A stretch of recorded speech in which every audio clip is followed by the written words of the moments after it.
welcome to the Fix Hangout. We have matriculated from Florida to North Carolina. The rain has followed us. I'm Chris Cillizza of the Washington Post. Thank you for joining me. A star-studded group this evening. I want to start with Guy Cecil, the Executive Director of the Democratic Senatorial Campaign Committee. Guy, thanks for making time. Next to me is Ed O'Keefe, my colleague at the Washington Post. We have in the Google Pod, that is a technical term, Mary Curtis from, I want to make sure I get all of these titles, a contributor to She the People and The Root. She's also based in Charlotte, so Mary will be giving us restaurant recommendations at the end of this. And we have Patricia Murphy of the Daily Beast and a contributor to She the People and my very longtime friend at home in Atlanta. Okay, I will open this up for everyone to pillory Guy with questions, but since it's called the Fix Hangout, I get to go first.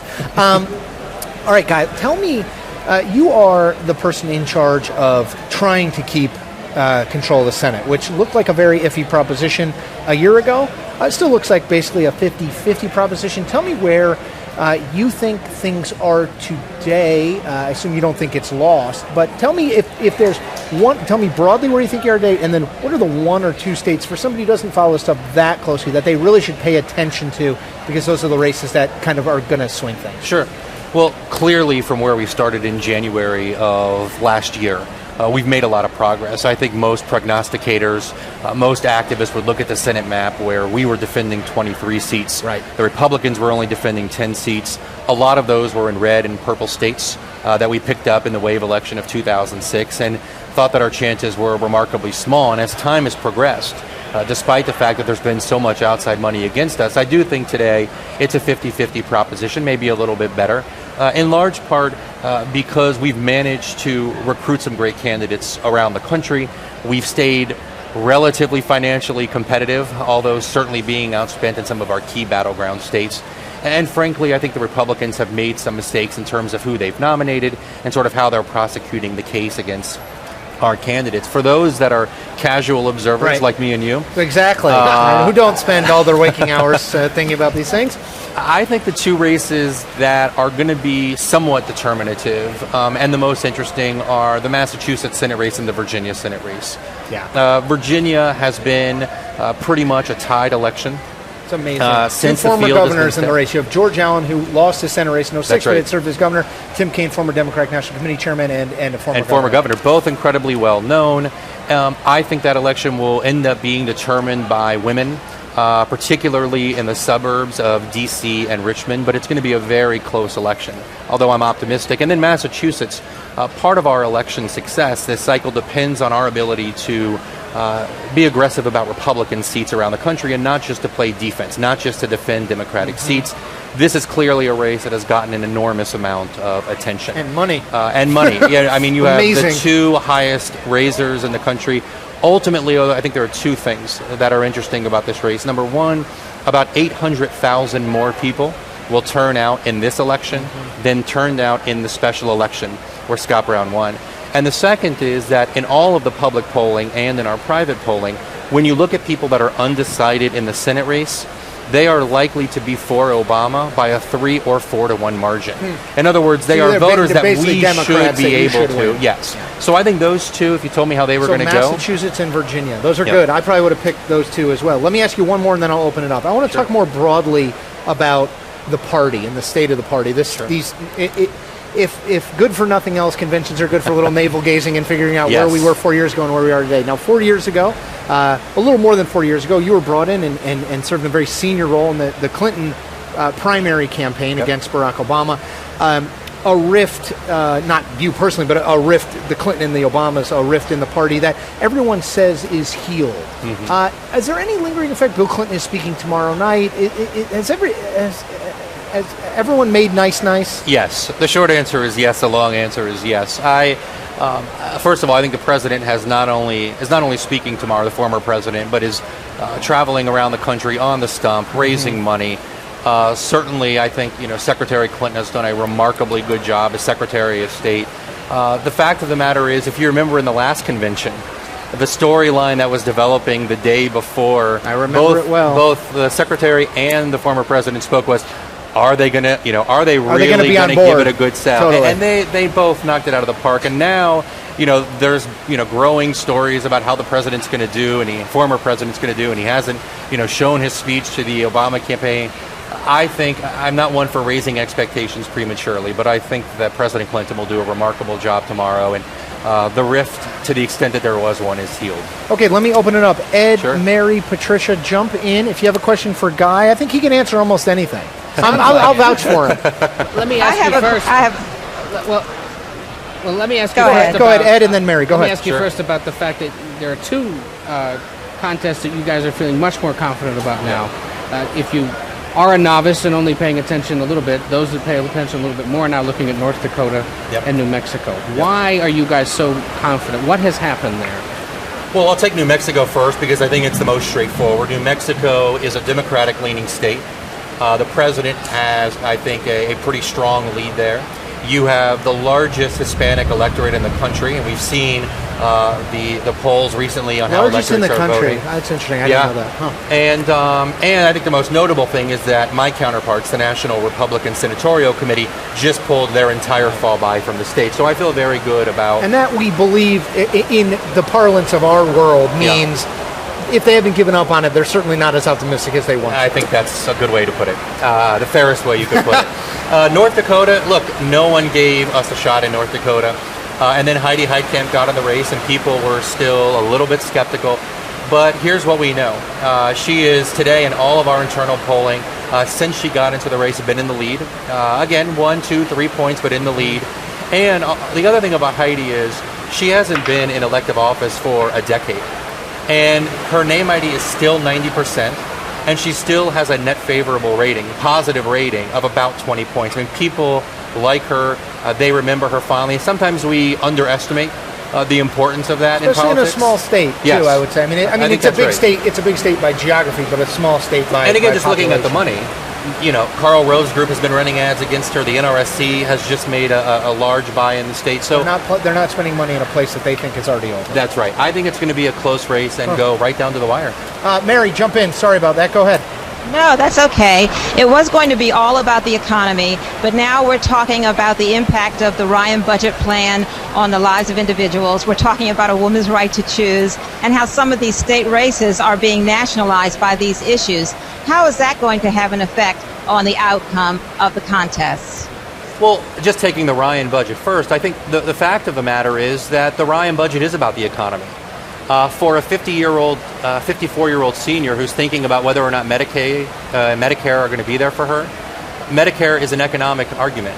When you look at Social Security, when you look at Pell Grants and the fact that the Ryan budget does everything in its power to eviscerate the Pell Grant program, for a lot of voters, that's an economic issue. So I don't think discussing Medicare or Social Security or Pell Grants is anything other than an economic discussion. And then in terms of issues around choice and around contraception, which have been in the news a lot, look, my own view is that women can walk and chew gum at the same time, that they can care about both choice and contraception, and they can care about the economy. And I don't think that we have to choose making both of those arguments to voters around the country. And Patricia, go ahead. Yeah, I had a quick question, and I'm glad I can walk and chew gum at the same time. Excellent, good. Confirmed. There's one. Your theory is playing itself out. I have proven right so far. I've seen Mary do it too, so you've got your 2 for 2 so far. Chris has a real problem doing it. Everybody who knows me knows that I can't. Thank you for pointing that out. I know. And this is, to me, just the cheap candy of the election cycle. But what's going on in Missouri, I think that a lot of people watching that race thought that when Todd Akin finished opening his mouth, that was sort of the end of him in the race. But where is the race as far as you stand? Sure. And does the path to 50, keeping the Senate at 50, depend on that race? Yep. So just so you know, I worked in Missouri in 2000 when Governor Carnahan and Bob Holden were running. And then in 2006, I worked at the DS when we recruited Claire McCaskill to run for the Senate. The one thing folks don't understand about Missouri is once you get below sort of the St. Louis, Kansas City line, you really are in a very culturally and socially conservative part of the country. And it resembles the South much more than I think it resembles a lot of the industrial Midwest. And so my own view is that folks wrote the obituary on Todd Akin too early. We are preparing for a very close election. We think it will be close. and we're gearing up But as Guy, this you would that's the say, case. just very quickly. Yeah. There is no question that you are better off today in that race than you ever thought you would be. I mean, I'm not saying you Sure. don't think it's close, but this was a race, I will say from my perspective, I assumed you were going to lose, and this is now not a race I would assume you were going to lose. Well, look, I think that was in part decided not only by what Todd said, but the fact that the Republican primary voters in Missouri, they picked him. despite the fact that he was outspent by John Bruner by a significant amount of money, decided he was going to be their candidate. And so I think that's the first step in making the race more competitive. And obviously what he said is out of line and out of bounds, and everybody has said so, and he has said so. The fact is he said it. But the other fact is that that's only one extreme position that Todd Akin holds. And I think we're going to prosecute the case on a whole number of fronts, and it won't just be about this one issue. And he appears to be willing to let you prosecute the case because, at least as of right now, and I think he has until the end of September to formally, finally say no. I think that's right. There's no indication he's doing so. Not yet. Ed, quickly. Are you spending any more money in Missouri than you were already? I've already made our reservation for television in Missouri, so that's pretty much set, and we've invested in the state party already. We've been moving money there to prepare, and frankly, we were doing that before the primary was settled. So I think whether Todd Akin stays in the race or not, it's going to be a competitive race. It may be more competitive slightly if he's in the race, but I think it's going to go down to the wire, and I don't think it's necessarily required in order for us to hold the Senate, going back to our question, but I do think it's obviously a pretty key factor if we're able to hold on to that seat. Now, let me, I want to end, before, and Mary, we are going to get food recommendations from you, so do not leave.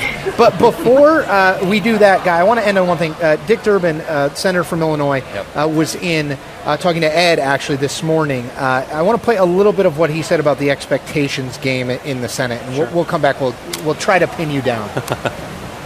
When you look across the board at our candidates, Tammy Baldwin is tied in Wisconsin. We think we're going to win that race.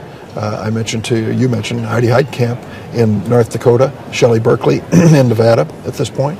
Sherrod Brown is ahead, and I can go through the long litany of that. It's going to be very close in the Senate. It's going to be 2 votes up, 2 votes down, as far as I'm concerned. We're watching it carefully, closely. We think we have great opportunities with some extraordinarily good candidates. So 2 votes up, 2 votes down.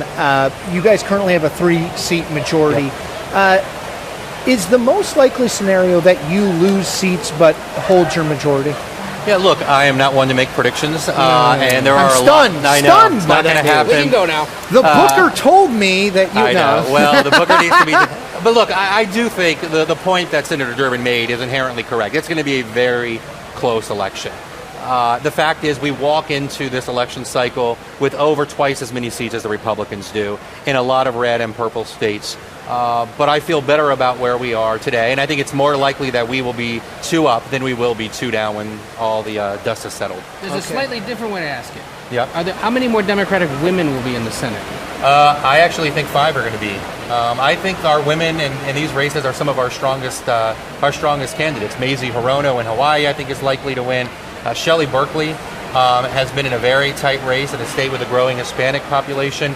I think Elizabeth Warren has a great chance of winning. Tammy Baldwin has a great chance of winning. And Heidi, as you mentioned, is in a margin of error race. So I think they all have a great chance to win. And it would be the single largest class of women That'd be 5 in the history women of the Democratic Party, which is something we're pretty proud of. We will end on that with the exception of it is literally a torrential downpour outside, so I give credit to the Google folks for somehow making this work. Mary, give us 1 if you're on an expense account place to eat, and 1 if you're Chris Cillizza place to eat. 1 downscale, 1 upscale. Well, I have to live in this city, and I know everybody here. So I am going to defer to the presidential teams and the candidates of Barack Obama and Mitt Romney. They are here so often trying to win North Carolina's 15 electoral votes. They probably go out to eat more than I do. So, so I'll ask Barack Obama next time I see him. When I have my sit down, I'll ask him where to eat. I'm sure he'll be keenly interested in that. Mary Curtis, Patricia Murphy, and joining me on set, Ed O'Keefe, Guy Cecil. Thank you. We will be back tomorrow night, hopefully, unless we're all washed away in what can only be expected to be a huge. It is pouring here, folks. So stick with us. Thanks for hanging out with us. Have a good night. See you tomorrow at 6. And make sure, check out WashingtonPost.com. Just hit refresh on your page, and you can watch the entire night of convention coverage live. Au revoir. Thanks, guys.